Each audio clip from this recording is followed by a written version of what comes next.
Hello, everyone, and welcome to today's episode of Mitten Backstage with Chris Bota.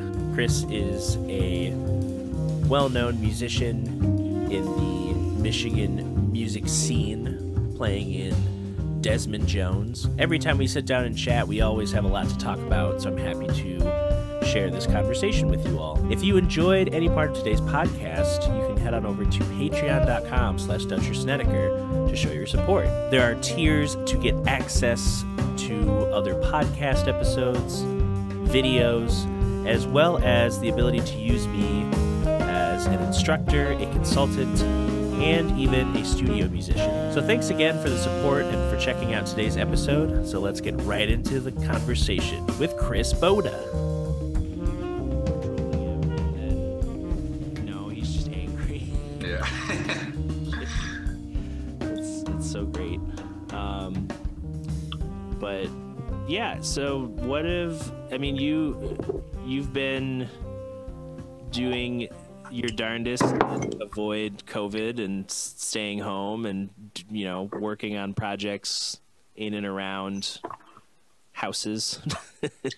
Yeah, we've been pretty cautious due to a couple different factors of people in the band being close to individuals that are either highly exposed themselves or just immunocompromised. So it was kind of a bummer because the first, I'm trying to think, maybe like 5 or 6 months of quarantine, we didn't do anything together. I think we did one song where we did a remote recording of during the George Floyd protest. Isaac wrote a protest song and then we recorded it. But when this started, none of us had audio interfaces. Not even one person in the band had one. And the soundboards that we had were all just old analog soundboards. Like we had one that we had used for 4 or 5 years with 4 inputs on it. And we just used it for vocals and saxophone. And then when Taylor joined the band, our new bass player, we got a new board from him that was still analog, and now it had 12 channels instead of 4.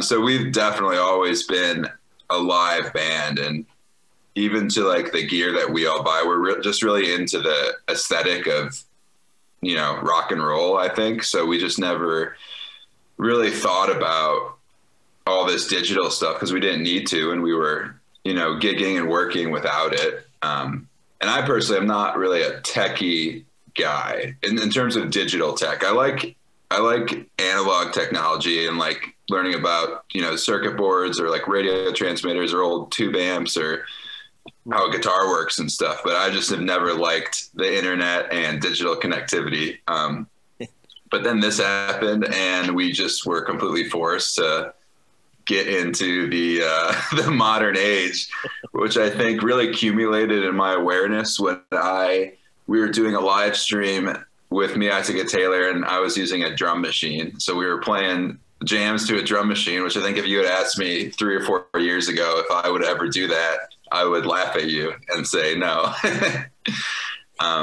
So we just, I think in the past 3 months, have really started doing stuff. Yeah. But the first, little bit of the pandemic, half a year or whatever, I think most of it was just learning and watching. So we were all individually, I think, just looking at the landscape change and kind of trying to plan what we were going to do as a group going forward. So I know personally for me, I spent the first half year not really focusing much on the music because I had been really just grinding for 5 or 6 years. So it was honestly kind of a nice, forced break to not play 4 or 5 shows a week and, or try to fit in gigging with other musicians, to get experience with other people, just so you're not crammed in the same room with the same 6 people all week long. Yeah. So I did a lot of I think just, watching and kind of looking into our own life as my band just to kind of see what we were going to do, next year or the year after or whatever. But the last 3 months have been awesome because we got that grant that I know a bunch of people around town have been getting. So we bought an X32 and a video switcher and a bunch of GoPros, and $500 worth of cabling and, everything else you need to do good streams and good video content and stuff. So now we have pretty much everything we need besides a speaker system to do everything ourselves, which we have kind of decided that's what we think the route's going to be, at least for the next couple of years, is like huge DIY, with all this stuff. Because I think, the really successful established musicians will have industry behind them. Yep. But it's just like anything, like what gets hurt during times like this, it's not large organizations, it's the small people. So all those venues we played at, I think we've heard of at least 5 or 10 of them, somewhere in between there, being closed permanently. Yeah. I know like the Loft in Lansing is closed forever. Oh. Which sucks because there's now like one venue in Lansing, which is Max. Yeah. And then the Avenue, but that's kind of like a half and half, restaurant / coffee shop, whatever / venue. And then this place in DC called Gypsy Sally's closed. A bunch of venues we like are starting up crowdfunding to try to survive. And so it's weird. So it's been the first time where we've just like looked and been like, what we do might not be valuable in a year. So yeah, it's been very interesting. But me and Isaac were talking last night and said it's kind of like right now we're just throwing darts at a wall randomly and seeing what sticks. So a lot of the stuff we don't even know if we'll be doing that in a year when shows start up. But I think it's good because now we'll have like, a little grouping of 5 or 6 different activities as a band that we can do besides shows, which I think even if shows came back full steam, that's only going to help all of us, going forward. Yeah. Well, and I think that's kind of the mindset, like, you have to have in terms of like trying different things and trying to understand. Like, I feel like all the people who were kind of dismissive of, figuring out some aspect of like, what does a digital version of what I do look like? Even if it was just like, like, oh, I'm a private teacher. I don't really know or have any equipment or have any knowledge of how to set up a basic like camera setup for a live stream, even if it's just one camera, or like for a Zoom call. Like, I feel like the people who figured that out and then they, had to work in this new medium and try and understand it for a year, that's only going to help them going forward. Because now it's like, it's that weird thing where, I feel like when I was taking lessons as a kid, if somebody moved, they're not taking lessons with that teacher anymore. But now you can move, the teacher can move, like it doesn't matter. You can still take lessons with that same person if you want to through Zoom and, having a couple pieces of equipment. And I remember, back in 2000 and I want to say it was 2010 or 11, this drummer from this band Periphery, Matt Halpern, he tried to set up a website called Band Happy, where the premise was trying to connect touring artists with people who wanted to take lessons. So, an artist would show up in a city and have like 2 free hours after sound check that he knew, like, oh, I can have some students, and then people could sign up for those time slots, like half-hour slots, and then just pop on their computer using a webcam and then get a lesson with them. Even if they can't go to the concert or they can't get to the venue early, they can still have the lesson. And it didn't end up working out because it just wasn't the right time. But now that's, that idea is like, oh, that's a smart idea. Like, yeah, there's room for that. And you also mentioned like bringing value to you're like what we're doing might not be valuable. I've been thinking a lot about that. Like, what is my value what do I have to contribute that's when I'm off a stage? Like what is something I can do that I know I'm being a valuable resource or a valuable collaborator or whatever. And it's just kind of having to continue to learn all these things that, you know, sometimes it can be a little, you know, frustrating when anything sound or tech related falls on me when I show up to a thing. But it's also like, okay, I'm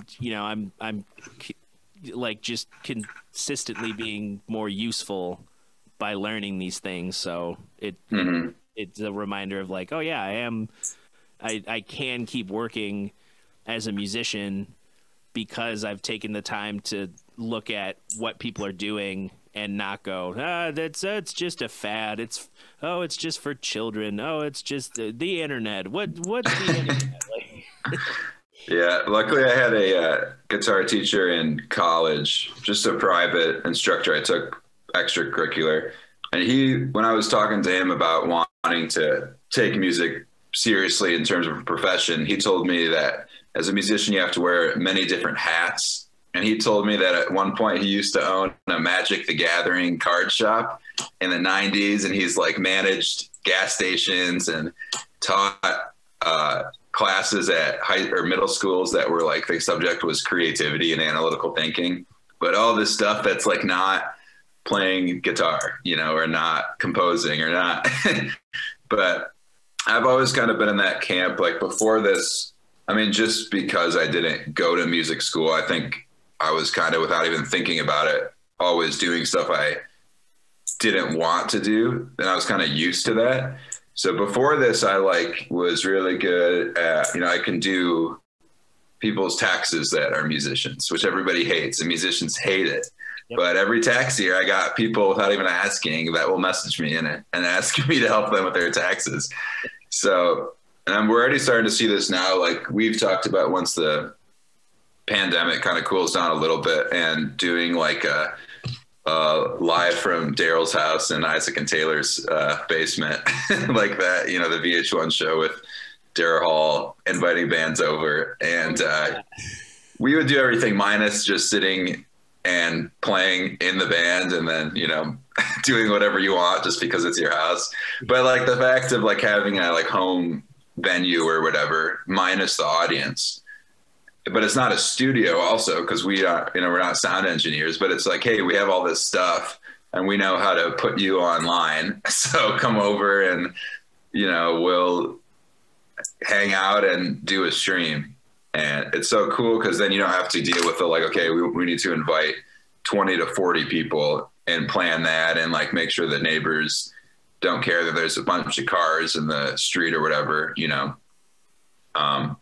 So we're excited for that kind of stuff, to like actually use all this stuff that isn't musical skill. Yeah. And, you know, it's so valuable to have, you mentioned wearing different hats. Like if a band can come together and understand like the access they can provide through a live stream, but also the variety, it's like another presentation of what the band does. Like it's way more important than just like, oh, it's a reaction to the times, and it's somewhat of a necessity to understand the tech and stuff. It's like building another piece of the puzzle for people who do, you know, they'll want to have like, okay, there's physical sponsored concerts, and, you know, some of it's touring, some of it's local. But now these places who have figured out how to host virtual concerts can do that, and they can, you know, have these events that are more accessible. Because I've been hearing, even since VR helmets and stuff came out, obviously they're like hit or miss in terms of how certain games or functions are mapped, and which equipment, and you know, the cost to get into some of the higher end ones is crazy, and you almost need like a room to dedicate to do certain things that are like full body. But on a basic level, you know, people were thinking about the future in terms of like, oh, it's an accessibility thing where, let's say you know, your favorite band is playing at an arena, but you're, you know, like you're homebound, or you're sick in the hospital or something, but you're able to get access to a VR helmet, and there's like a pay-per-view, like, oh, it's the price of a ticket, but you get, you know, there's a camera close to the front of the stage, and there's different camera angles that switch, and you can see the concert from different angles, and like, you know, maybe a surround sound type headphone thing. Like, who's to say in however many decades that won't be easier to access, and it won't be a viable option for companies to work with as an extension of like, oh, well, we can sell out this arena and also sell X thousands of extra tickets. Yeah, the funny thing is that minus the VR, but with the couch touring in the jam band scene, they've been doing that for like 5 to 10 years, which started with fans. I mean, it was the tapers thing, right? It's because at the Dead, they let audience members come in and tape everything, but that's evolved into videographers going to the shows, you know. And I remember even when I was in late high school and early college, you go on YouTube and find the bootleg of whatever, you know, Fish concert, some you couldn't go to or you couldn't catch, or then all the smaller jam bands started. But now, I mean, for a while they've had full on, like every really successful jam band right now, every concert they have, there's a live stream that you can buy. And it's just like a regular, you know, like a VH1 broadcasted concert with, I mean, obviously all these bands have money, so they can just, instead of learning this stuff, they can just hire somebody and do it. But it is funny because like all this stuff isn't really new. It's just now necessary. It's not new. Yeah, it's a good point. Like it's not new in terms of like certain bands and cultures and like music scenes and stuff, but it's new in terms of like it being, you know, it's no longer something you can ignore. Yeah. Even it's like on a basic level, if you can understand Zoom and a camera and like how to plug in something into an interface, like that opens up so many things beyond just like being able to Zoom call. Yeah, it's really exciting. I mean, I really have been digging it so far because it is like, I don't think I think there's a lot of musicians obviously that had really great opportunities set up that now are struggling, obviously. But when you look at the majority of the health and prosperity of musicians before the pandemic, I do not think we were at the lowest point ever since the dawn of the radio, I think. Because nowadays it's like, I was talking about this again with Isaac last night, is that it's funny to think about that at some point in history, there probably was a time where there's some person in their late teens or early 20s off the street that saw a sign that's like, drummer or bass player needed for local bar band, and some guy would like, oh, I need some money, I'll learn how to play a couple chords and join this bar band and make a good living. And now it's like you have to, you know, struggle just to play free gigs nowadays. You know, it's like people think it's an opportunity to get in front of an audience at all, where back in the day it was like people needed musicians for weddings or for entertainment wherever, or in a pit orchestra or whatever. Now it's like you don't need, or at least at this point in time for the past, I don't know, really since Napster and all that stuff in the late 90s and early 2000s and iPods, you don't need musicians. But I think this is forcing people to realize, wait, we do need musicians, because if you stop creating art in a culture, you'll exhaust the art and then it becomes real shitty. But it was just so weird, because I always think about that, where how all the bad things that have been going on, which suck. I mean, the positive side is that I think we're seeing an opportunity for artists and creatives and small business owners and everything to reach new audiences just through the internet and be able to support these businesses without being like, because I know like before at the music studio I work at Triumph, we're all in-person lessons. So it's like, okay, you have Grand Rapids and maybe 10 miles outside of the city for people that are going to drive there. But now I've got a student that lives in her RV and she travels across the country, working remotely and going to different state parks every week. And then I teach her in her RV once a week. So like what you were saying before is like, you no longer just, you know, need to be like, okay, my town, like, how do I find a way for my town to want music? I mean, now it's like your whole world, the whole world is your potential audience. And then you just got to find those, you know, niche pockets of people that like what you do. Yeah. I think of like, you know, a weird subset of a, you know, an example of like, I could make money on the internet doing X. You know, the mukbang trend, just eating a lot of food and conversation.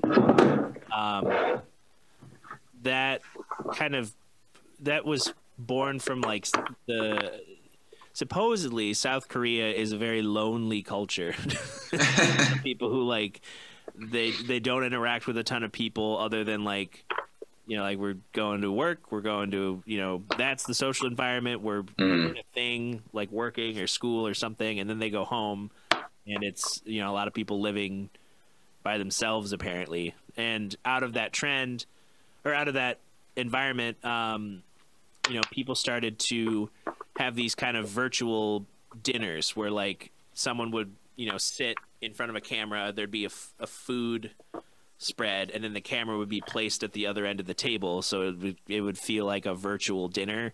Yeah. And now it's just turned into a weird like like, oh, it could be a spectacle, like it could be a weird, you know, whatever. Like it's like nobody, if you had told someone like, oh, what do you do? Oh, I just eat, you know, like all of the food on the internet and that's how I make money. Yeah, it's really odd. I mean, that's the other thing that gives me high hopes is that like a lot of the people right now that are making money off the internet, no offense to them, for the entertainment world, it's not the most highly crafted and refined products that these, you know, like, I mean, not that people that are doing mukbang aren't creative and artistic, but no, they are just eating in front of a camera with really good mics and really good videos. So it's like, or the reaction videos where you just watch somebody reacting to a video, but they're lit up and they're charismatic and, you know, people like the video quality of these people. But that's like, if you get artists or even like you think about somebody doing like woodworking or some kind of craft, like to me, I'd rather watch people online do that, like do their art in a live setting, as opposed to like watching people talk about current events or watching people eat or watching people yell at Karens in stores for yelling at managers or something. You know, like there's so many people are online all the time, but they're just watching noise and they're happy with it. I mean, I don't know if everybody's happy with it, but so that's, at least it's encouraging that I think once people figure this stuff out, that what people will be viewing online is, you know, inspiring and beneficial and healthy to them. Because I don't think during the pandemic is the what people are watching online or what people, you know, see online on a daily basis is the healthiest thing for their mental state, unless they're like super curating what they're watching every second, which, you know, usually people are just going on Facebook or Instagram or YouTube, and most of the stuff on all those sites is noise. You know, it's hard to find really inspiring stuff on Facebook and Instagram unless you really know what you're looking for. And yeah, it's like, because we to some degree too have to pay attention to, like, we might not be, you know, like deep diving into analytics every single day, like, oh, what were my metrics? That I lost a follower, what happened? I need to change my whole marketing strategy.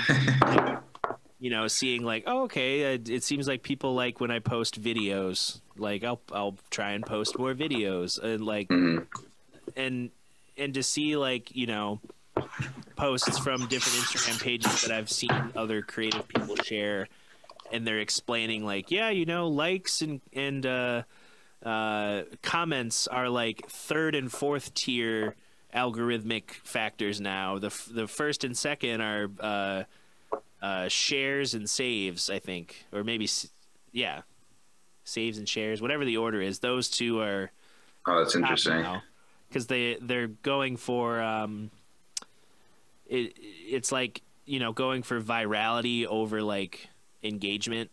Yeah, you want like the full attention people, right, that are gonna talk about your stuff and not just like look at it for 2 seconds and yeah, you know. you want people who are like saving it to the thing and they're sharing it and people are visiting those collections or something, and then sharing, you know, to their story or reposting to their feed, and because then it's I don't know, it's like instead of engagement, it's like how viral is a post gonna go, and how do you track that, I guess. But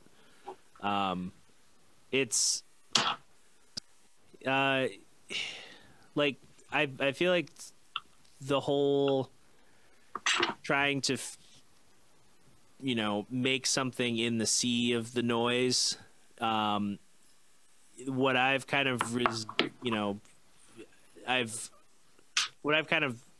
taken a new approach to like how do I think about what content I'm putting out.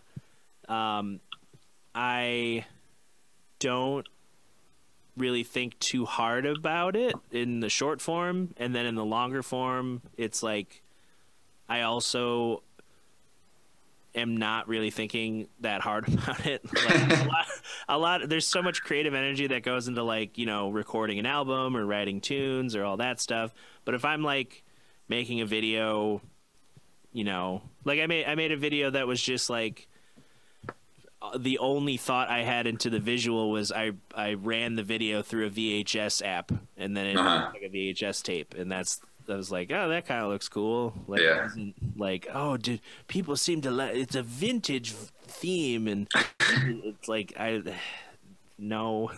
What I found with that is like the harder you try, I at least for me, is if I try and spend a lot of time on this stuff, I just get disappointed because I'm not a videographer. I'm not an editor. I don't edit videos. I'm not a sound engineer. I play music. So I'm going to do all this stuff half-assed no matter how well I do it, because I don't do it full time. So I think that people respond to that better because people want to see that like point of view, like, oh, I just took my phone out and recorded myself. Like I know that Indiepreneur site that we were talking about a while ago, they talk about how when you make viral videos is do it where it looks like you just set up a phone and didn't edit anything. And it's like you almost recorded yourself and shared it that instant. And then it went viral because people were like, wow, somebody did that just in their room. And then, you know, we've tried stuff where, you know, I spend a lot of time editing a video by myself and it's like supposed to be nice. And then I look at it and I'm like, this kind of sucks, but I'm comparing it to like my albums and our music videos that we've made with professionals, which is like, no matter how good you get at it DIY, it's going to be DIY. Yeah. And that's been like, there's been some people who they don't realize it. Like they think by hesitating on things that are DIY, like, oh, well, it's gotta be perfect. Once I get this, once I get that, like last year was the end of that type of thinking for me, because partly because I had to adapt, and partly because I got this office where, you know, I can never, you know, at Third Coast, like there's literally everything I need here and it's next to a video company. So there's no excuse for any of it other than like, I'm just not making it. So as long as I'm making things and getting better, you know, somewhere down the line, someone's going to be like, cause it always happens. Like you see someone who has a polished video and someone in the comments is like, like, wow, that video is so cool, but all I have is just a rock and this this old like like disposable camera. I don't have anything to take photos with, and it's like, then they say like, yeah, when I started 6 years ago, I had a built-in laptop webcam and my iPod headphones with a mic, and that was my only. Yeah. And you watch there, like, I know, like Adam Neely, watching some of his first YouTube videos, he's playing great and it's really good content still, but the video quality is horrible and the audio quality is not good either. But then over time, is now they're like, he might as well have a professional social media person making all that stuff for him. It's like he hits all the stereotypes of what people want on YouTube videos and keeps you interested the whole time. But that comes from doing a weekly video for 6 years. It's just like anything. It's like, you don't just wake up and be able to compose, a masterpiece in a year. You spend 20 years of your life learning and studying before you can create like really amazing art. So just like all this online content, and the cool thing is, I think in like 10 to 15 years and maybe even shorter, we'll start to see like fine art in the medium of social media content and like viral video stuff, where there will be artists that are develop this medium and start doing stuff that blows people's minds from I still see that sometimes, is where you come across that post where it's just kind of strange, where you can see people start to use this medium as not just a social thing, but also like you can be creative and you can shift people's trains of thought and consciousness through just like any other art form. It's just people aren't used to this yet. So it's like, I think right now it's just more of like a tack board or something in the middle of a school that people just post random shit on. But eventually people are going to get good at it and start doing really cool stuff on it.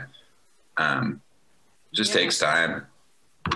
And I think of even like older institutions too, like prior to everything shutting down, I was part of a couple meetings with the conductor of the GR Symphony and some other symphony staff, and then local, artists, other, art administrative types. And it was just kind of a general discussion on like the fact that, they've spent years trying to get people to come to DeVos Performance Hall, and they've done it through like, school discounts. So, there's an incentive to bring students, and it's affordable for students and parents to go see things.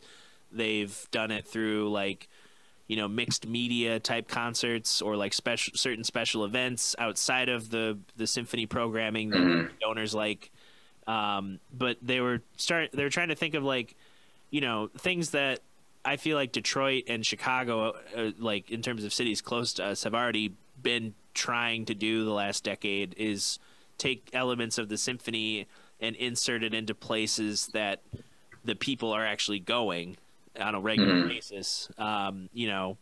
Finding a way to bring a chamber group into a bar venue in a way that makes sense, or trying to bring, an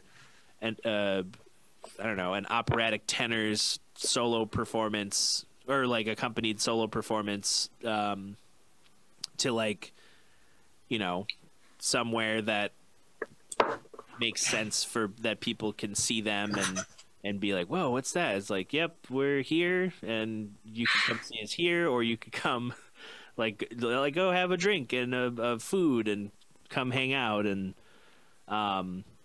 so now I see a lot of the symphonies are doing these like, they've always had their patron subscription packages where you get like season tickets and stuff, and other perks, but now they have a slightly cheaper live stream year-long concert where you get access to the streams, and then after, I think they do like, it's like one concert that gets streamed, and then at least the one for Grand Rapids, So like I think January 6th through February 5th is when you can see the first concert, and then when the next concert goes up, the other one, I don't know if it disappears or like if it gets locked away or I don't know, like something happens to it, but it's like they're giving you access and they're keeping certain things temporary, but they're also probably creating a backlog for people who might want to buy,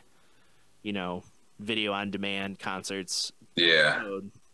Yeah. I know that's what a lot of the live bands are doing is they save the live streams or you just record it. Well, I mean, that's what we did is like all the live streams that you make, which you just turn on and then play, you can then go back and edit and then create like you're doing with this. I mean, you go back and edit and you create a video and then the content's created itself because you just did what you do in front of a camera. Yeah.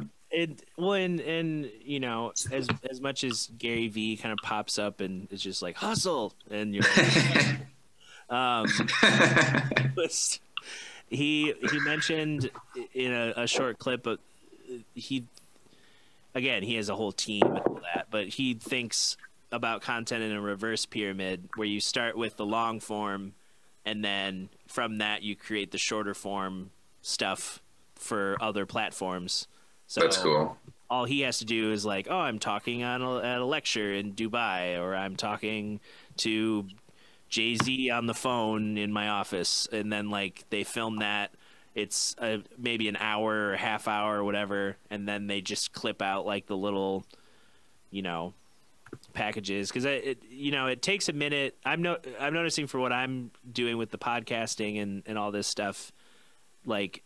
How it's going to present is going to evolve, but creating the assets for the initial framework is like that's something like once they're made, I can just like plug in the format to each episode rather than having to think too hard about like, you know, it like, oh, how do I like, do I want a different color? Do I want this? Yeah. Like, it's just plugging it into a template. Or like the Beneath the Beat guys, they have like the logo with the headphones and the gold background, and they just have that kind of color scheme and stuff in and around everything they post.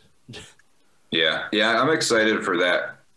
For me personally, is like when I get those processes set up where I don't have to think about it, because I am really just kind of itching and excited to get back to a music focused life where I'm not like figuring out how to like connect all of my devices together. So when we do a live stream, like with our X32 and a video switcher and all this stuff and like, you know, 20 different mics and lines, it doesn't take 5 hours to set it up, and you can just go in the studio and turn it on and then it's ready to go. And I see like there was one year, I think it was 2018.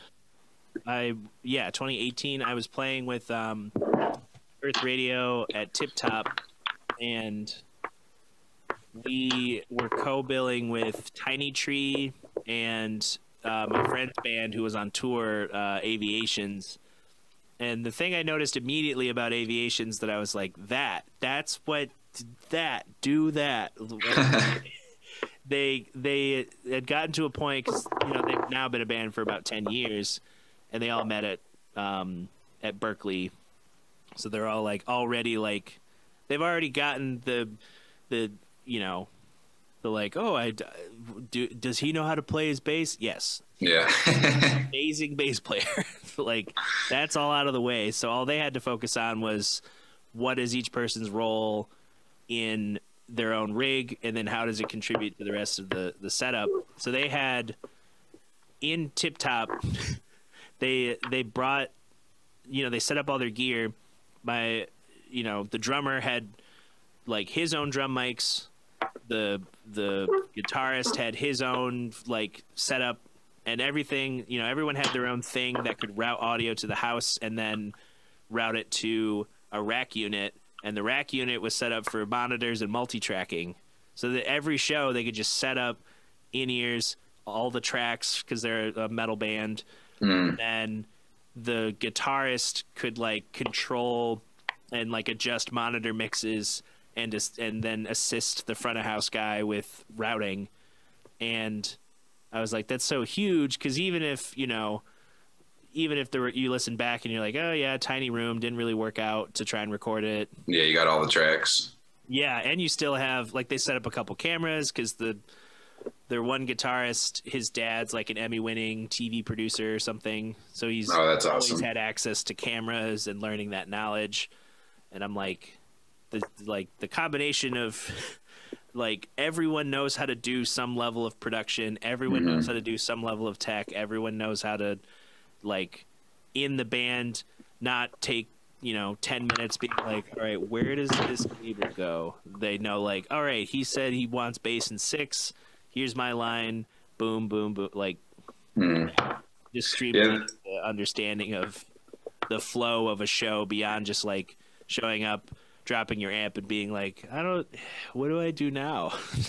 It's just such an old world, like, rock and roll mentality. Because America is the modern music industry is really founded on a lot of rock aesthetic. Yeah. And it's weird because if you don't, like, what we've noticed there's a lot of Berkeley bands in the jam scene. And when I was younger and naive, I was like, oh, all these Berkeley bands must have this like inner circle of agents because they all, like, how do all the Berkeley bands get all these gigs and blah, blah, blah.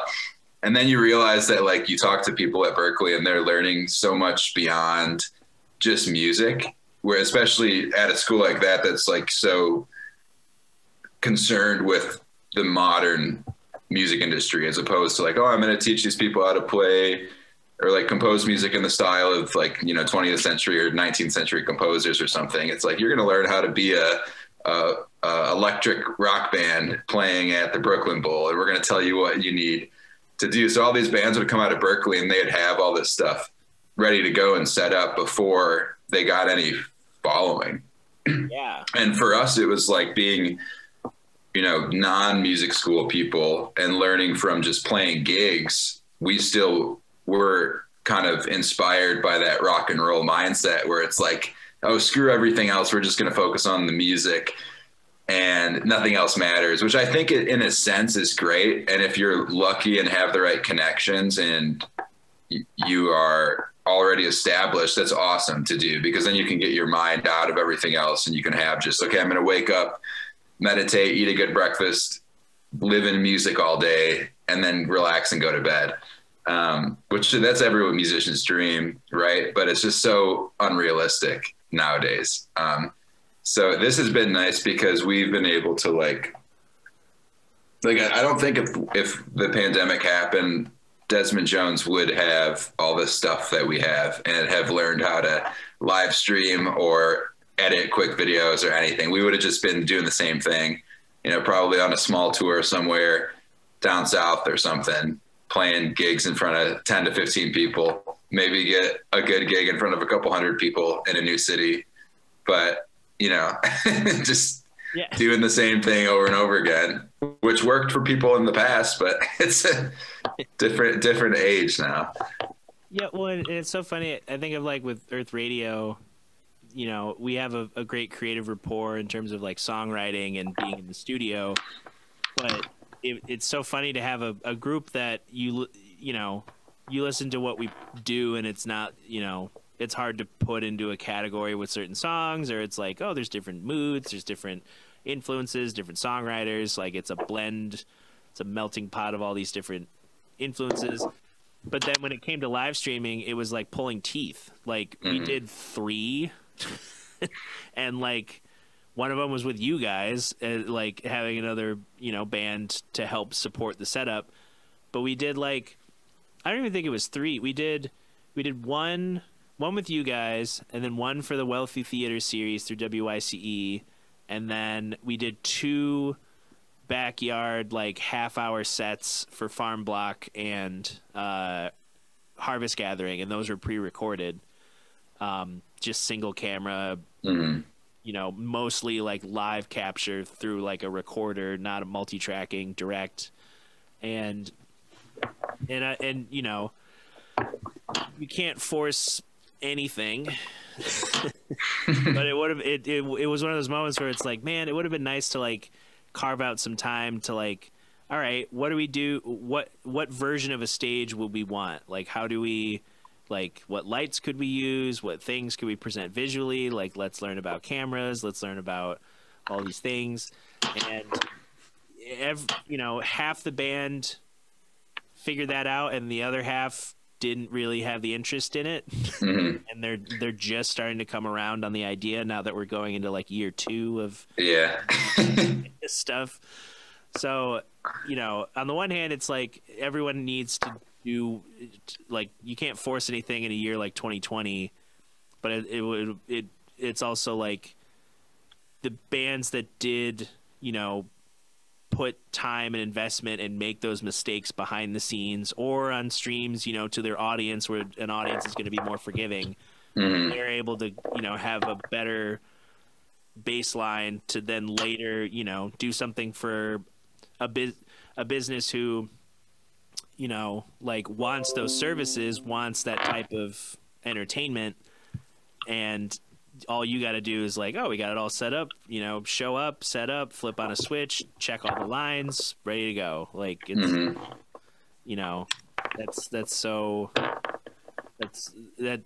That allows for more of the creative process to happen in terms of like, now you have a way of, presenting the band in a different way. You have another way of interacting as a band on a different medium. You have another way of interacting with your audience on a different medium. Mm.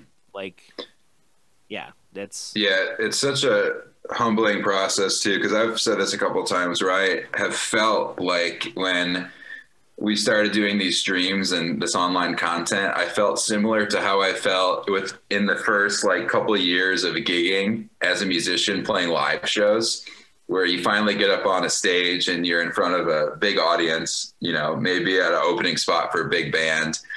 And then you have to like learn how to deal with a sound guy that doesn't care about you, and make sure your stage volume is good and what you're doing, and make sure that even with, having a bad monitor mix, you're still worried about how your sound sounds to the audience and blah, blah, blah.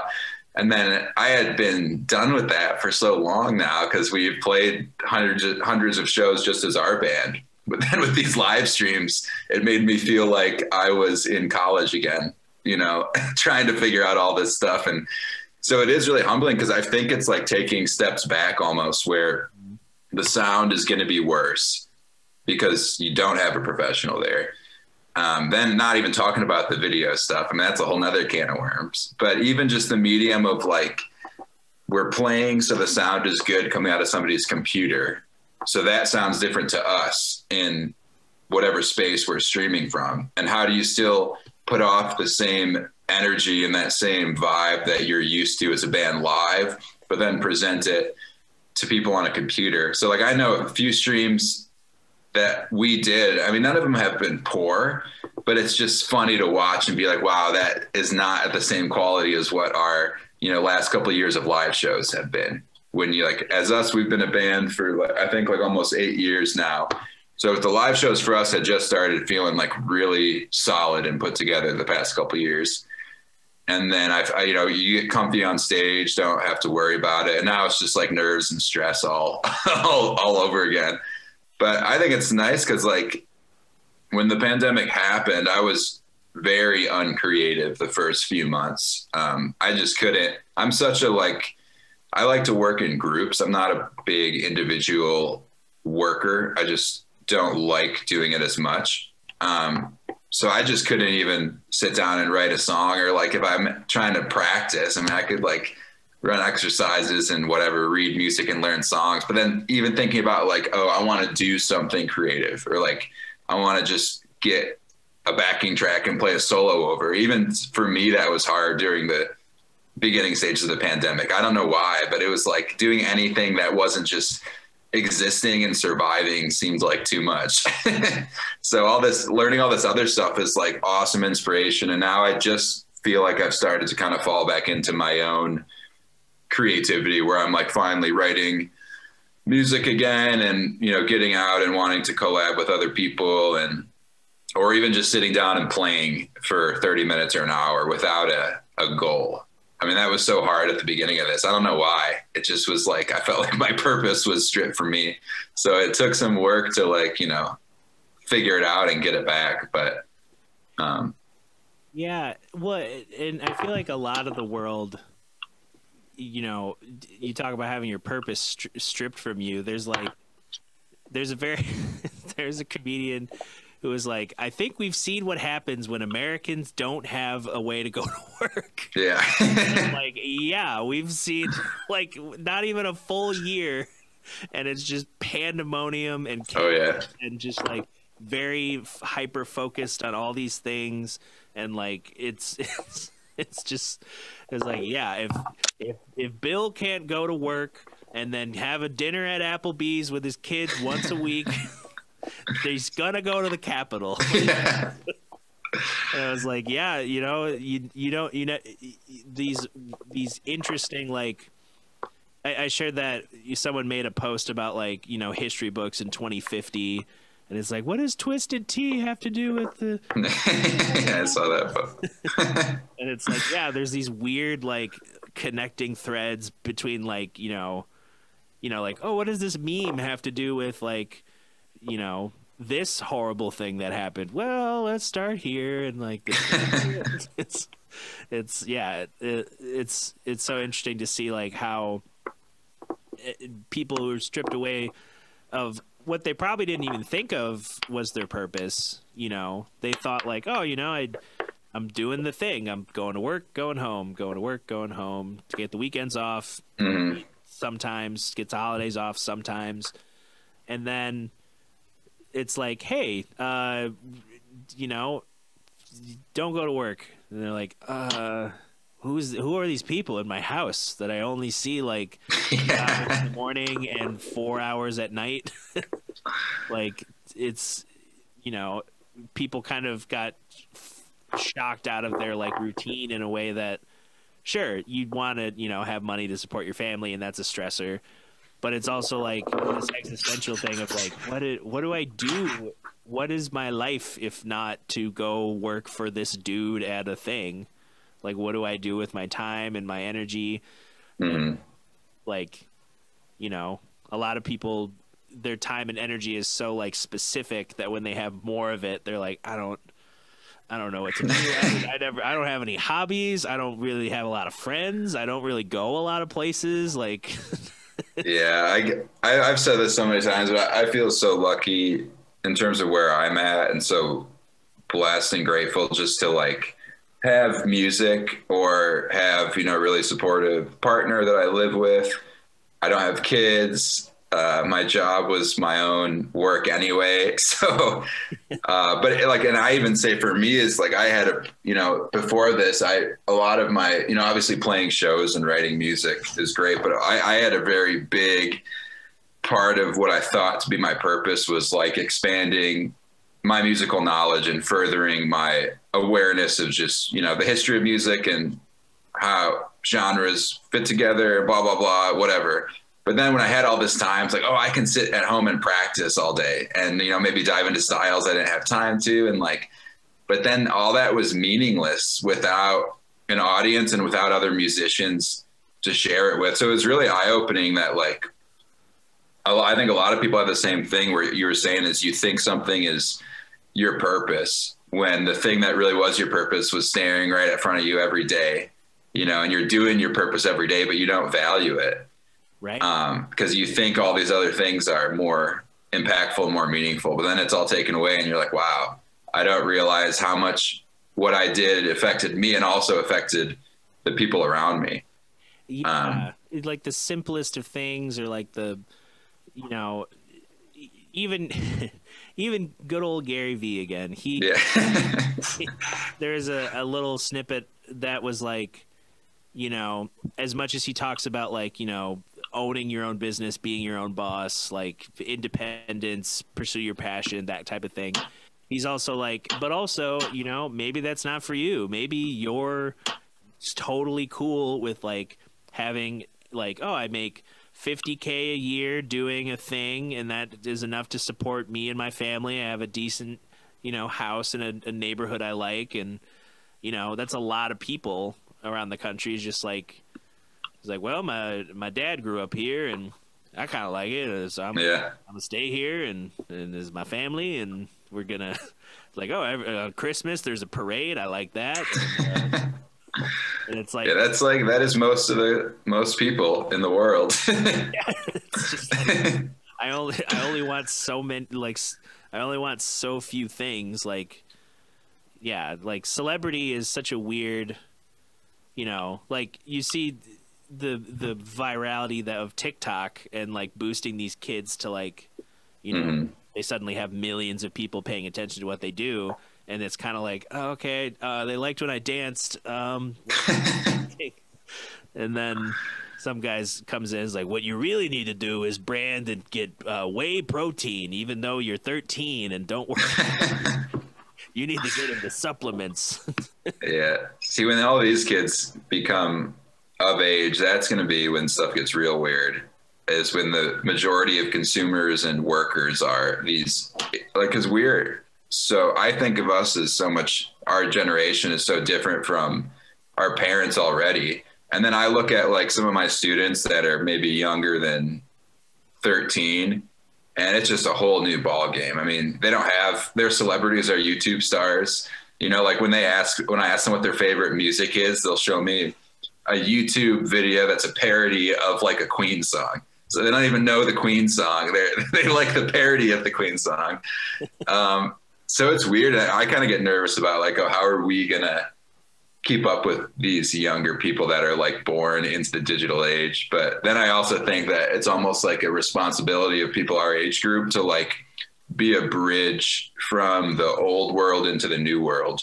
Because there are so many things that I think we learned from our environment growing up from the pre-digital age that's so important, that are just really important parts of human nature that are being lost from this, I guess, the beginning stages of all this stuff. I mean, one is like what you're talking about is just human connectivity. Like I know in Tokyo, they have the same issue where people are living alone, and sometimes they're living in like hallways in Tokyo because there's this minimalism movement going on, and there's not enough space in the city, right? So people, I don't know if you've seen like people do little like, this is my apartment in Tokyo, and it's literally a hallway where the bed like folds out from the side, and all the closets are like built into this hallway, but it's like you have like 300 square feet of space, and that's where people live, and some people work at home.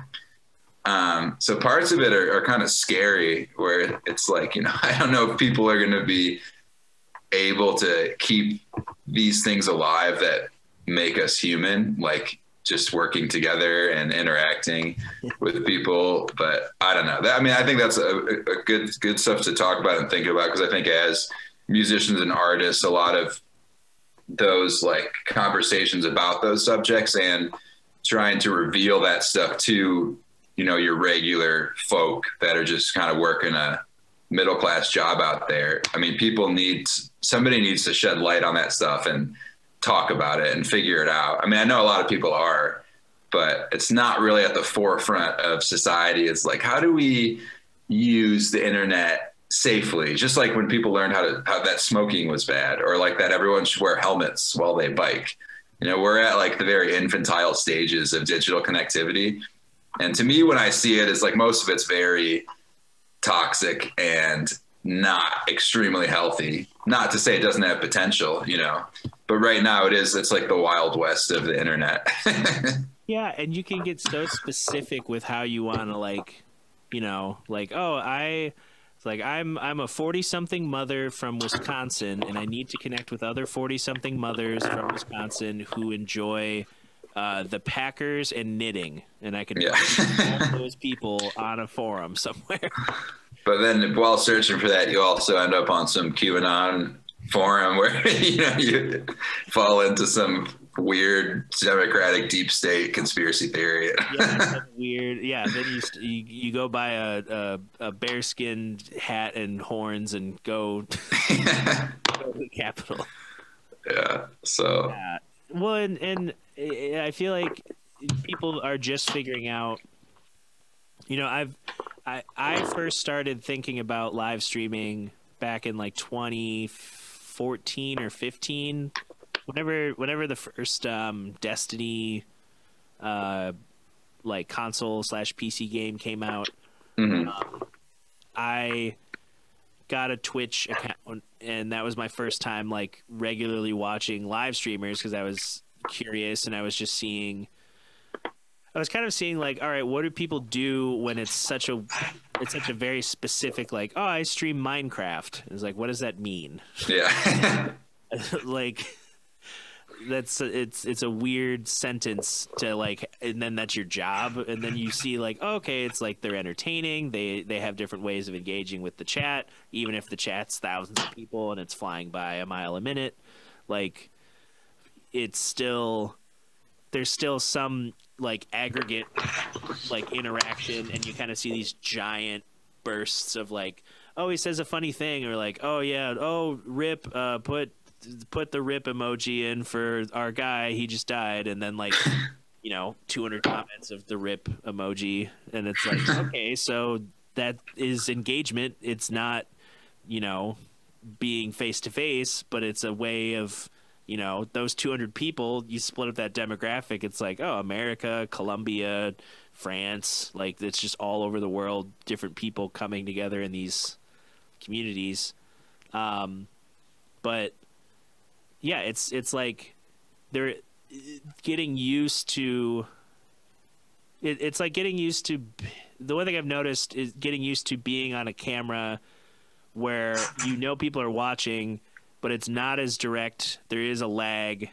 There is like, that dynamic, and having to get used to presenting myself and speaking as if, I am talking to a room and not an iPhone. Yeah. But then also being aware that, okay, if people are going to respond, I need to due diligence by that and make sure that I'm answering questions or like addressing concerns or whatever. So yeah, it's like a different type of interactivity, especially when so much of the internet is like presented in a certain way, or like, oh, Netflix, that's the internet. And it's like, but yeah, it's also movie studios, and yeah, that's the thing that kind of bums me out of this stuff, is the like lack of, I mean, in the 90s, people thought the internet was the saving grace of humanity. And all these people had all these high hopes for what's happening. And not that it hasn't done great things, right, but to me, when I go on it, it is a little sad how things are structured. And it's just so human. It's so similar to corporate America, because the internet's been corporatized now. So it's like, instead of go to like, oh, I go to Walmart and Target and a couple other places for all of my needs, people are like, I go to Google and Facebook and YouTube for everything I do on the internet, when the internet's really this enormous sea of potential and possibilities, and even sites out there. I mean, so many small sites that people don't use, but the majority of people are on just Facebook, like especially older people. It's like, how do you use the internet? I have Gmail and Facebook, and that's it. I have Gmail and Facebook, and it's like, okay, well, and that was the fear with the whole net neutrality thing too, is like they're gonna start even like chopping up the internet into these like, kind of like with online cable providers that are like, oh, you can get the red package and it has these 10 things, but you also want these other 10 things. They're in another thing, so you have to pay for both. It's like, that's going to happen. Oh, you want the Facebook pack? It's Facebook, Instagram, Yahoo Mail, and yeah, like the other one's Gmail, Hulu. It's like, I don't like Hulu, but I need Gmail. I don't watch HBO Max, but I had Facebook. It's just same shit, different day. It's really, even with all this new cool stuff, we're still just, humans that haven't really biologically evolved since all this stuff started, even with the industrial age. So like, we're still biologically tuned to live in small communities and farm and, not really use our brains that much. And now it's like, oh, you're supposed to sit in front of a computer and cameras all day and talk to nobody while you're actually talking to hundreds, if not thousands of people. So it's kind of trippy. It's so, I think of someone like, you know, like,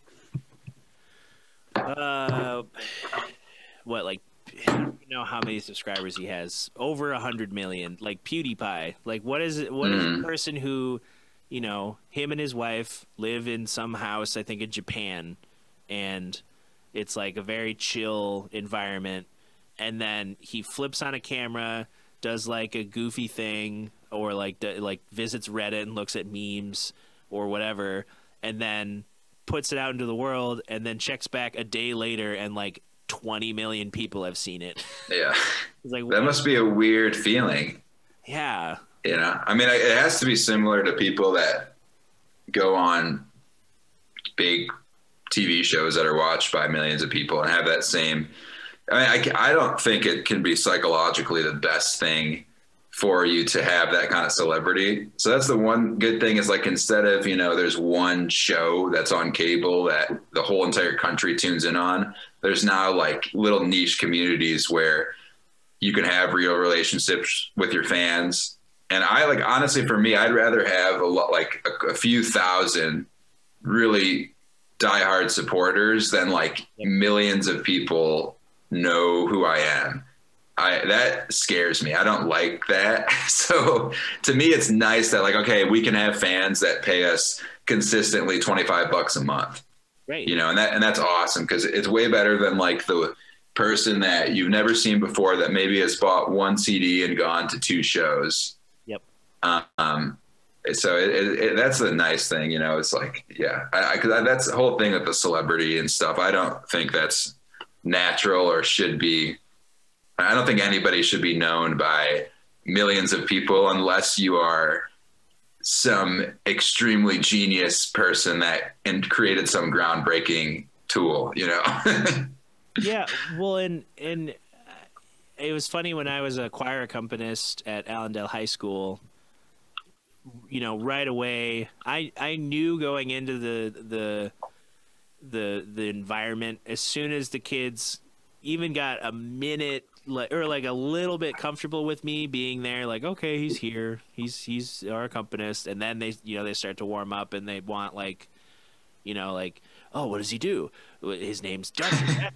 I've never heard that name. It's oh, he's got a website. Oh, there's his siblings. There's his whole, like, they just are able to find everything. So of course they found my sister, who she has like, I think 19 or 20,000 Instagram followers. And, you know, it's a mix of partly because she's interested in like hair and makeup, a little bit into fashion, and then also has a background in photography and degree in photography, so she can take good photos and like edit them, you know, to have colors pop and stuff. But someone was like, it's like, oh, you know, 20,000, you know, that's a decent amount. It's not like 1 million. And I'm like, yeah, but 20,000 is still like, that's like more than, it's like who follows your sister? Well, like 5,000 more people than Traverse City follow. Yeah. And you're like, what? Yeah. But yeah, people don't see it like that. They are like, oh, if it's not 1 million, it's nothing, you know?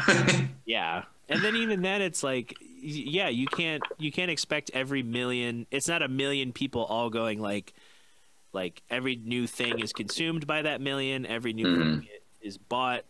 That's why I'm always like fascinated with like a Mr. Beast type who like makes these huge spectacle videos that cost a lot of money purely because he's just giving away things so often, like like ordering a pizza and tipping the delivery driver the house. Yeah. But then he's banking on the virality of the video and the spectacle of it to get enough views to help with the ad revenue, and then also out of that percentage sell merch against whoever, like 10% of 1 million buying $40 shirts, like that's gonna make a big chunk of the money back, maybe not all of it, but it's a weird model to be like, all right, I know that I'm going to get 50 million views, like, sometimes. Or I'm going to consistently get 10 to 20 million views. And out of that 10 to 20 million, here's the percentage that are, like, you know, the diehard fans. Here's the percentage that are the diehard that spend money fans. Here are the It's like, yeah, I don't want to have it be so crazy that it's like, you know, I'm overwhelmed by like having it's like, okay, am I just, because then it becomes like I'm thinking about how I'm marketing to the direct supporter people in a way that could be good in terms of like connecting with the people that really want to invest in you and really have shown their support. But it, you know, it can sometimes feel, I don't know, like you don't want to feel like you're in a concert hall and you're playing, like if I was, I don't know, Barry Manilow and I'm just singing about one person, I'm looking at the one person the whole time. And then there's like a room of like 10,000 people and it's like, just you, it's me and you. And then it's tough because the bigger, I mean, like something like that, I think a lot of those people online is the content to them is not, I mean, it's important in the fact that it's gaining people's attention, and then they do that. And then some of the videos these people are making are like, when you watch them, you can tell they're making them so you watch them longer. So they like hold off for the revealing and you like keep, and you're like, are they ever going to show this thing? Or am I just going to watch this person be like, oh, wait, just one more second. Wait until you see this thing. So NordVPN. That's going to be I think the tough thing about musicians moving into this is like, I mean, it's the same thing with commercialized music in the 60s and 70s and 80s. It's like, how do you support your art without losing the original intent for why you're doing it? Because we saw that with commercialized music, is after the 70s when record labels started paying radio stations to put certain music on the radio waves, the reason that people were creating music was to fit a certain aesthetic that people know are going to sell. Yep. So, and you can even see that starting with musicians online as people do like really I don't want to say like uncreative stuff, but they do stuff that's more geared towards like how I want people to see this thing and share it. And it might be something that's like, I know the indiepreneur thing that I didn't like is they talked about it. The best viral videos is if you do a genre hopping cover, which to me is like so easy to do. And if you have any kind of like musical knowledge, I mean, you can take whatever song, a pop song, and make, like if you're a metal player, make it into a metal song. You know, if you're a jazz player, make it into a jazz song.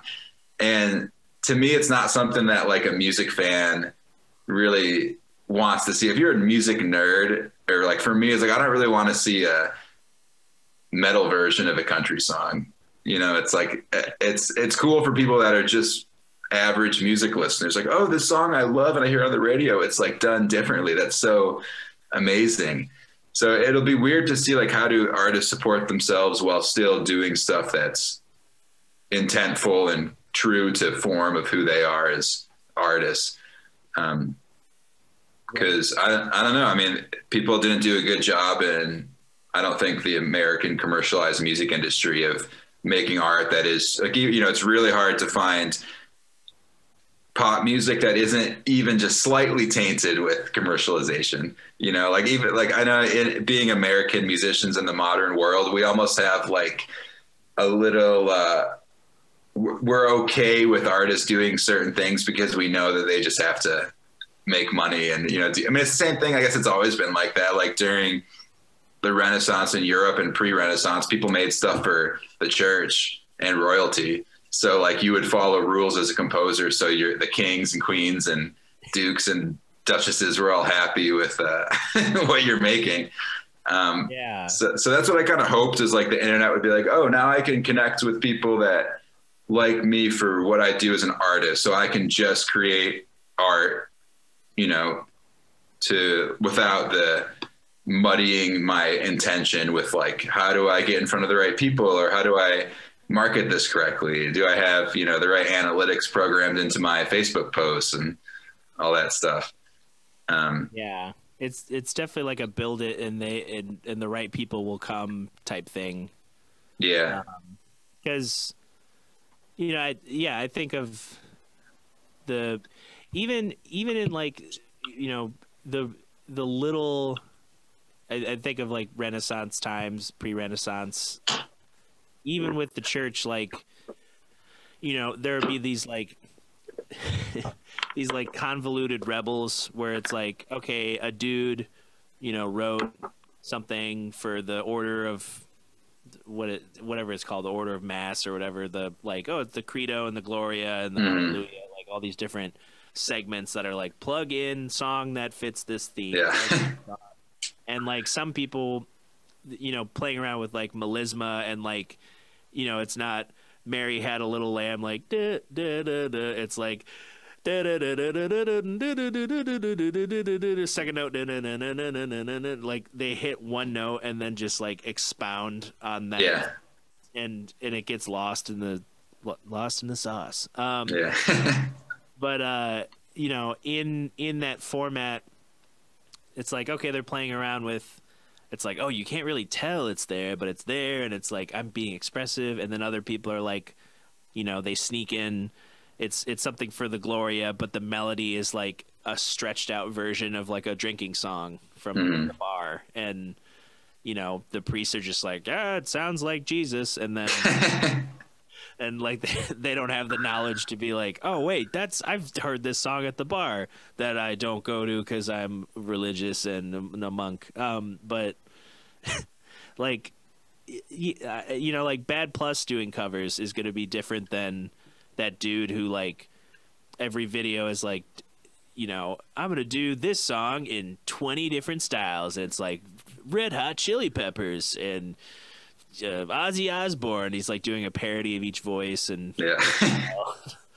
but Bad Plus will do like Time After Time, where it's like you can kind of hear the thing and it's got like tempo and key shifts and it's like a different vibe, and they're staying true to what they do, and it's definitely not, it's definitely something their fans will like, but it's not something they could just like plaster up on. Although they've been getting more popularity in the last few years, which is interesting. Like some of their songs have like close to 1.5 million plays. Oh wow, that's interesting because that is really interesting. A niche jazz group. Yeah. Another one is like I think that did that well with taking the bland trends online and making them creative. Is like when Mono Neon kind of started the whole like play music over people talking, you know, so then you create a groove over, I mean, people have been doing that forever, is like create a groove over natural occurrences in conversation. In high school. Yeah. And, but he did that where it's like it's super creative, and he makes these awesome, like full minute-long grooves out of like, you know, Cardi B talking. So that stuff is awesome, and that gives me hope that I think there are going to be, I mean, whatever medium there is, you'll always find some geniuses out there that really express themselves. I mean, it's like any, like, you know, some mediums are so simple when you look at them on the outside. But then when you look at like how many different ways you can do that thing and how deep you can go, it's like the blues changes, you know, it's like there's hundreds of years built off of 12 bars that haven't, you know, they like at the very core, they haven't changed, but you could take, you know, 2 passes of the 12 bar blues from like the early 20th century until now, and you couldn't tell that they're the same thing theoretically. Right. So that's just the most interesting thing, is like, what will all that, like, what is going to be post modern art, or like whatever they call it, digital art, or what's going to be in the museums in like, you know, 100 or 200 years. Because that's the weird thing, is like, will there be, you know, viral videos and like little Instagram posts in art museums in 100 years? Weird, yeah, like a digital art exhibit, or like, yeah, like digital video theater, and it's just like a slideshow of like a weird smorgasbord of like, oh yeah, Mono Neon playing with Cardi B, you know, Charles Cornell, that pianist YouTuber, playing with some other person. It's like, this is an example of, and then they have a category heading for it, and yeah. And it'll be interesting because that's like that's what artists are doing, you know, like who really, I know people still do, but like you think about painters, there's not a lot of people that just paint nowadays compared to how many there used to be, or like even videographers. It's like how many people, I know a lot of people still make films as full length films, but a lot of them have turned into shorter bits of art, you know, where these things are really starting to change rapidly, where beforehand you might have a medium that lasted hundreds of years that, and now even people are still, it's like you know, traditional music where there's these art forms that people are still holding true to form nowadays. But then you look at the online digital trends, and an art form might be created and die out in 6 to 7 months with how quickly things are changing. Yeah. It's like you want to keep up with that kind of pace somewhat, but it's also like, you know, I feel like a lot of people also realized how spoiled sometimes it can be to live in. It's like, yeah, I was gigging regularly and I had this thing, and, you know, I had people in my town come see the show, and that's it. But as soon as you like don't have access to those stages or platforms or anything, it's like, okay, I have the internet, and it's the whole world. And like you said, it was humbling to be like, to have to kind of go back and be like, oh, I don't really know how to, like, every musician kind of had that moment of like, oh, I don't really know how to do this thing, I got to learn it. Or, oh, I'd never really thought about what a live stream looks like and how I'm reaching beyond my immediate community. And just like the time it takes, like it doesn't happen overnight. And the people who, you know, already have an audience, and they have the means of, you know, retooling how they present stuff and just flipping a switch, and, you know, now they're streaming to those same fans. Like, I think of like Billy Strings. A couple of times I would see that he was live, I'd tune in. Most of the comments were just like, you know, they're like, yeah, Billy. And then like, oh, remember Billy playing at the Blue Jam Grass Fest? Yeah. And it's just like this sea of like, we love Billy Strings. And then it's like 5,000 people. And then out of those 5,000, some people are like, oh, did you see those shirts? Oh, go check out his shirts, merch. And then, okay, he made a couple $1,000 from a 15-minute stream on Facebook that day. And it's like, okay, there's, you know, that's a lot of that is obviously because he's, you know, hit a certain threshold with his like touring and being a face of Newgrass or whatever. Mm-hmm. So yeah, it's pretty cool. I mean, it's great to learn from those people, to see like what people with managers and like probably social media people that are doing all their stuff, like how they are handling all this.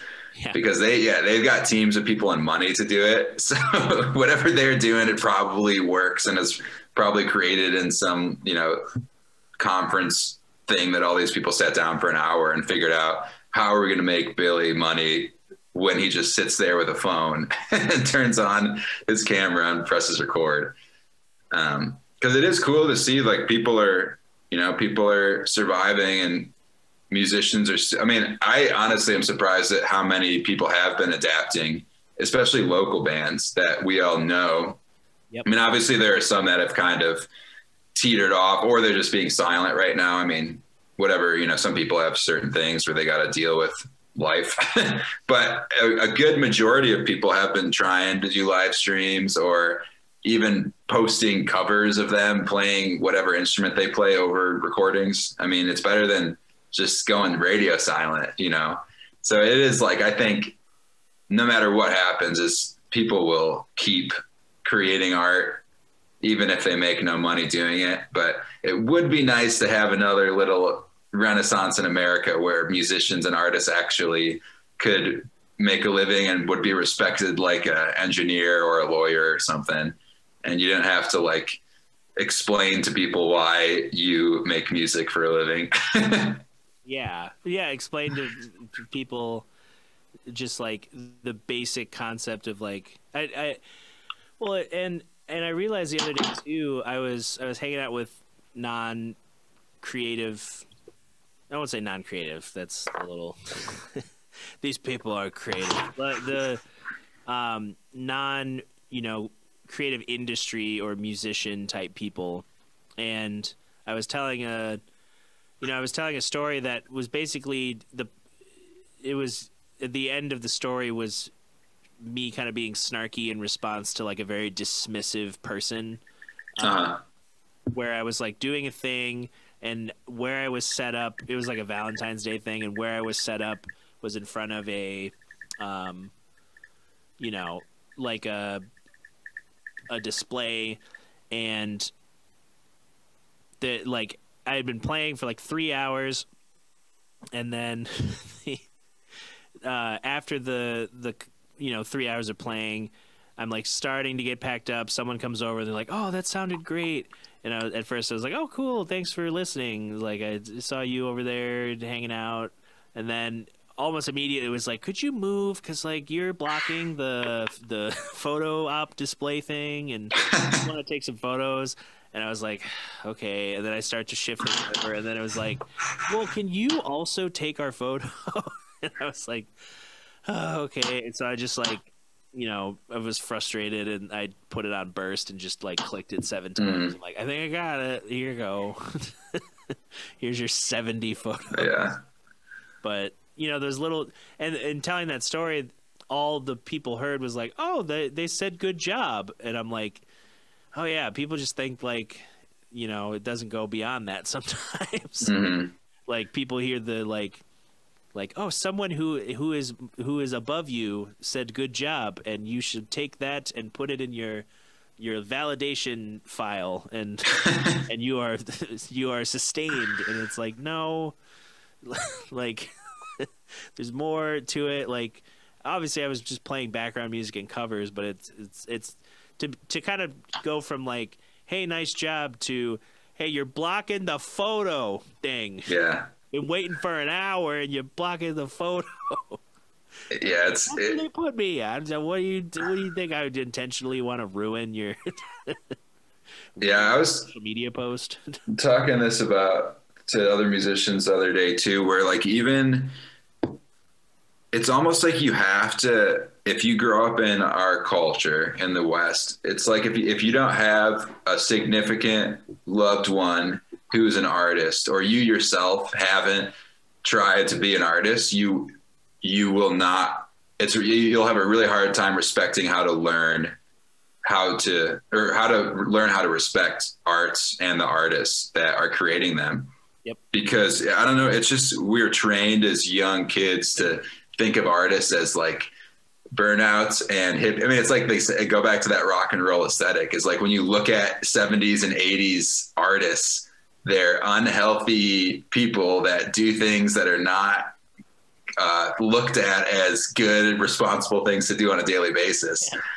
And so it's always a bummer. It's like the most important forms, at least in music, I mean, I'm sure in the other art medium worlds too, is the most important forms of art in America have always been connected to a subculture and not mainstream culture. I mean, even to pop music, like if you went to a Prince concert, who even nowadays you talk to everybody's moms and grandparents and they know who Prince is and know Prince songs. But if you went to a Prince concert back in the day, you didn't see a bunch of like mainstream Americans just hanging out. It's like people from subcultures or different groups of people that aren't quote unquote doing a normal daily thing. So I think that's what I really would hope that all this stuff kind of culminates into, is like, especially Americans, the mainstream society finally learning how much goes into creating the art that they consume on a daily basis, and then realizing that they're consuming art on a daily basis, and then showing them what the world would be like if we decided to go get desk jobs and live a normal life in the suburbs.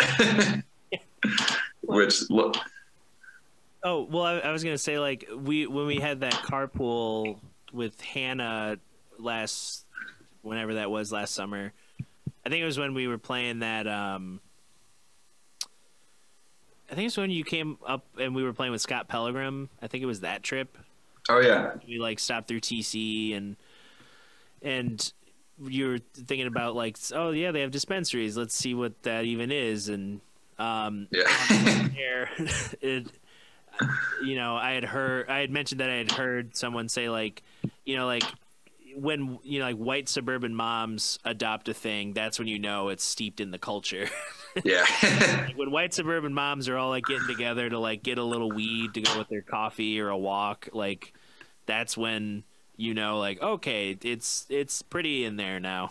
Like it's widespread enough where like the most reserved of parents can be like, okay, but at least they like the one good thing that I've seen is my students' parents will let me teach kids rock songs. Oh, yeah. Which, a generation or two ago, rock and roll was a sign of the devil. So, and that's, then if you think about like, talking to them about, I mean, I guess people have been respecting jazz for longer than rock as like a American art form that's here to stay. But when, bebop first came out, people had horrible things to say about it. And, it wouldn't start getting respected until most of the people were like old and on their deathbeds before like they're like, oh, we treated you like shit, and now after you're dead we're gonna call you one of the greatest musicians to ever grace the earth. Yeah, and it's so indicative of like people just wanting to it's like it's people nowadays, now that they have social media and all these platforms to express their opinions. Back then it was like, oh yeah, this writer for the local paper was like, the bebop, is it the devil or is it just a bad thing here to stay or something? Yeah, it takes one critic to say one thing, but now people can make their own decisions. Yeah, make their own decisions, but it's also like, yeah, now you have, instead of in a community you have a couple newspapers, and that's kind of like the broad the broad brush of like, this is kind of what we're all thinking in this neighborhood or community, and or this is what is being presented as like, this is kind of what we're all thinking. Now it's like everyone can just everyone has their own ability to communicate, but it also made me think of another comedian was saying, he was making fun of Joaquin Phoenix's like speech, just because like his main point was like, Joaquin Phoenix did so good at playing the Joker. Did he have time to think about all these other issues that he's talking about? Yeah. Like, he's so good at acting that does he think about geopolitics on a day? I don't think so, but he was saying like, one of Joaquin Phoenix is like, he's like, we are artists, we are a voice to the voiceless, and then he's like, voice to the voiceless, I can't go anywhere without people yelling, screaming, posting things, sharing things. I've had enough of everyone's voice all the time. I'm inundated with voices. Yeah, it is funny because it's like from one extreme to the other. As at first it was like these key holders or gatekeepers, I guess is what people call them, that are like, if you don't get on this person's good side, you have no chance in this industry or this whatever community or whatever. And now, yeah, it's like everybody is a critic and feels like they're a gatekeeper and needs to tell people what they're doing right or wrong. So, I mean, things could, I hope that all this stuff is accumulating towards another, like, that's one of the things that I really don't like about, I guess one of my critiques on the modern day is how specialized everything is. I mean, it's even when we're talking about the music stuff, as musicians not wanting to learn all this extra stuff that goes into the industry, is people just want to do their thing and expect in today's world there's other people doing their things. But when you go back to like talking about the Renaissance, as you think of what it means to be a Renaissance man or Renaissance woman, is you do everything. You paint, you invent, you do mathematical formulas, you read about worldly affairs, and now people are so detached from that. And I don't know, it could be something where that's just the natural state of human evolution, where we get more and more specialized and people are more and more reliant off of the whole or the state to like take care of their other needs. But I just don't necessarily see that being something sustainable, to have this globalized world where you as a person do one very specific thing, you know, whether it be like coding the like stuff inside of a washing machine for 40 years, you know, and that's all you do. That's kind of what the world's like now. And I mean, when we look at great times in art and humanity and big places of like, you know, big changes being made, I feel like people were a little bit more well-rounded and were, you know, could like at least meander their way through different conversations about different topics. And so, yeah, it's interesting because that happens in the music world too, is like you get people that special, like even when people do those, I know that one Facebook group, Jam of the Week, all those jazz musicians, most of the videos they're doing transcriptions of solos, which is awesome.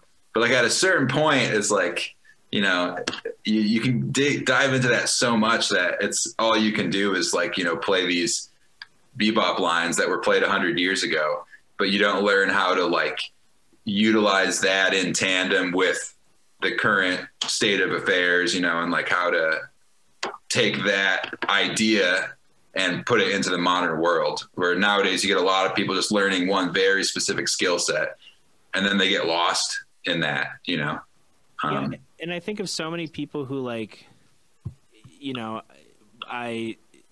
because I have 2 performance degrees, but I was never just focused on performance. Both of my, you know, all the people who taught me privately would say that. I never, you know, there would be weeks where like I was just focused on other things. It's like, did you work on your rep? No. Okay.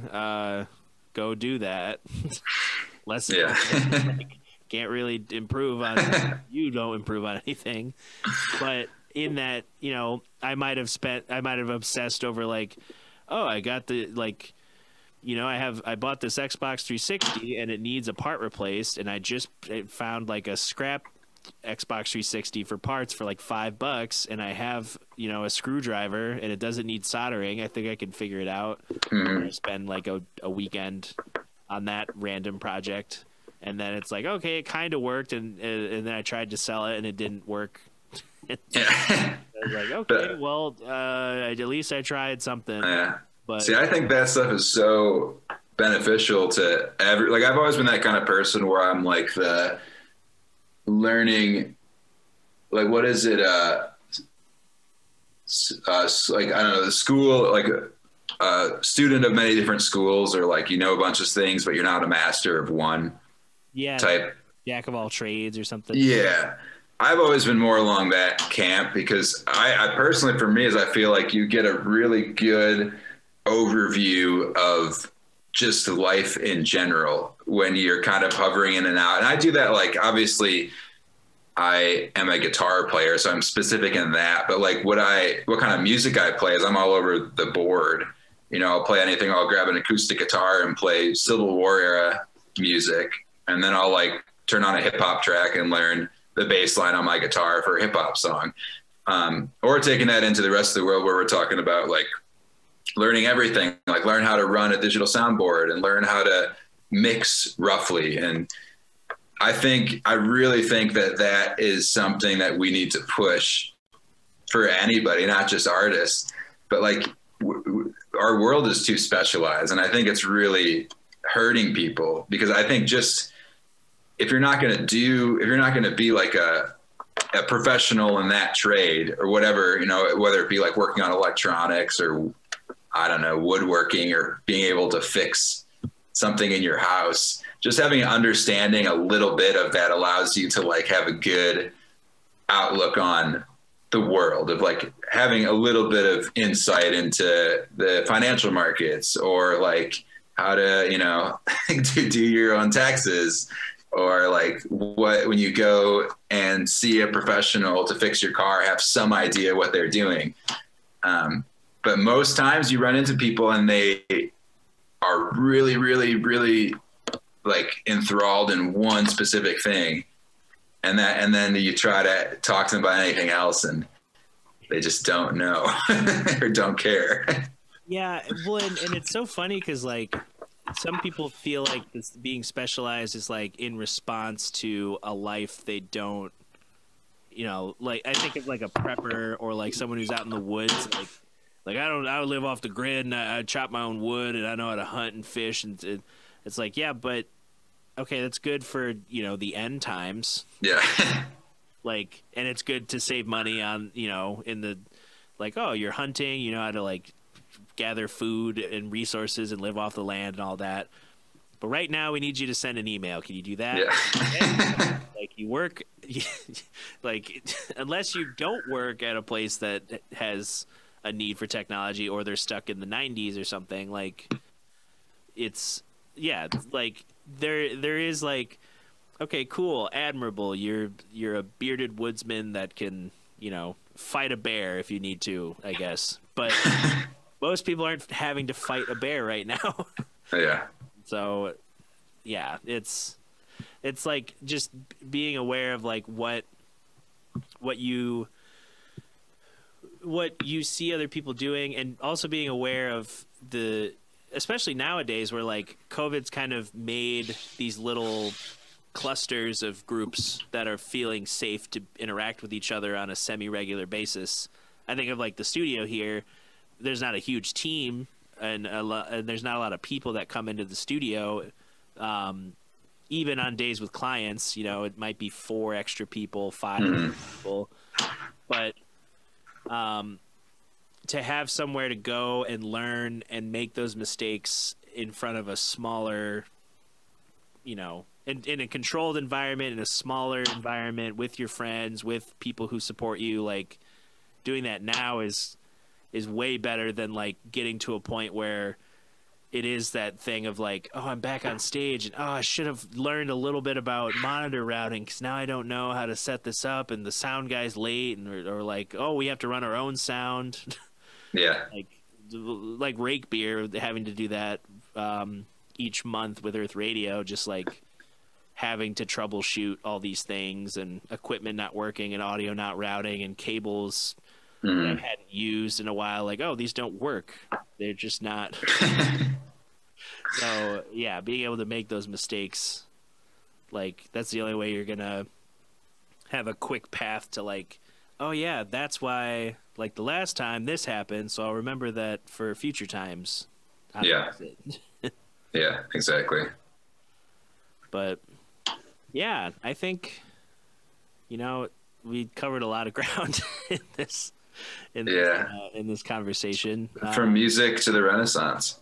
Yeah, music to the Renaissance to all sorts of things. But yeah, I know at some point I'll probably have you back on again. When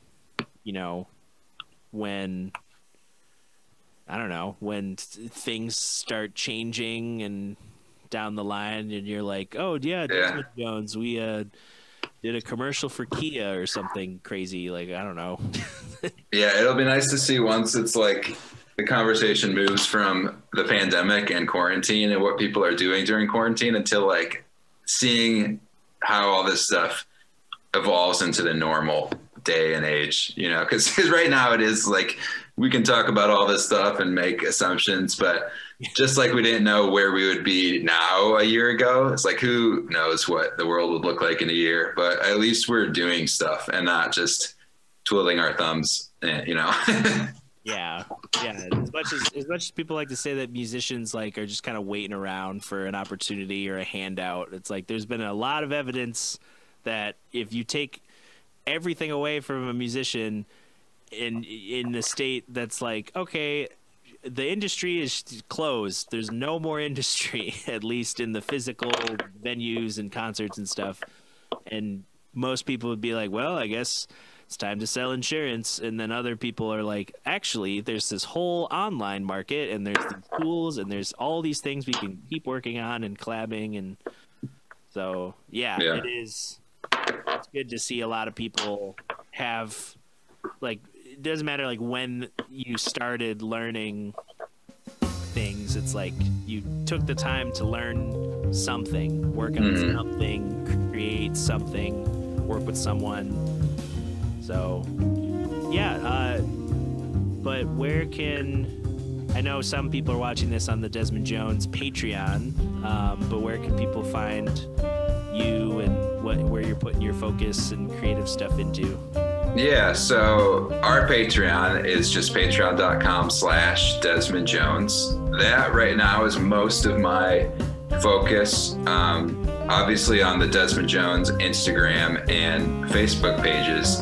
I plan on, once I get a little bit more involved with the band, to start doing personal stuff a lot more. I've always kind of had that on the back burner, and that's always been second, unfortunately, because we're definitely not, we're musicians that are in one band and have been for 8 years. So it's kind of fun. It's always fun for me to talk to people that do studio work and gig work with a multitude of people, because I'm kind of like the opposite, where I'll play with other musicians for fun, but I don't gig out or record with other people.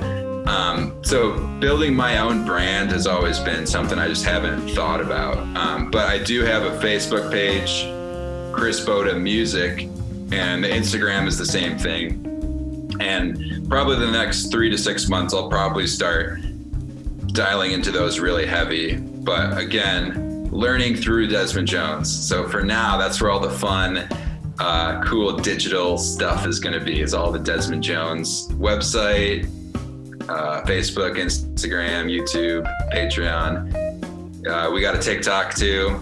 Hey. No Twitch yet, but maybe that's the next one.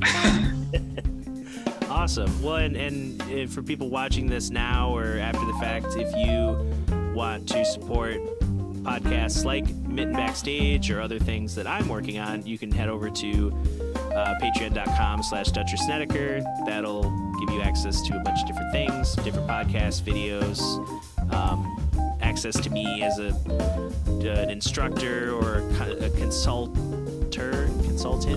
person who consults, or a studio musician. And if you just want to figure out where you can follow me and what other things you want to interact with, you can go to DracysSnedeker.com, and it's all there laid out for you to do stuff. But yeah, thanks again for coming on the podcast, Chris. Yeah, thanks for having me. It was fun.